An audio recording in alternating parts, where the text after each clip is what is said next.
Folks in the Midwest are surveying the damage after heavy rain caused widespread flooding. Here in the southwest Ohio village of South Lebanon, many found their basements underwater. The water was all the way up to this step right here.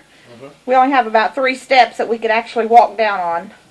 And everything's totally submerged in the basement. Dorothy Combs has lived in the area for 30 years and says it's common for some water to get into the basement during a storm. But this time, she says about 6 feet accumulated in a half hour.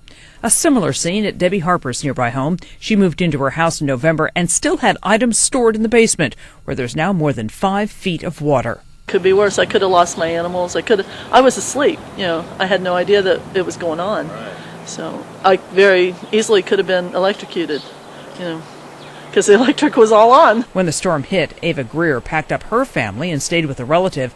This is what she found when she returned Thursday. Our backyard. The storm moving through Ohio dumped up to 10 inches of rain in Missouri and forced hundreds of people to flee their homes across the nation's midsection.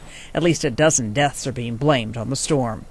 And there's fear that number could rise as storms continue to pound the region, causing rivers to crest well above flood stage in the next several days. Diane Kepley, The Associated Press.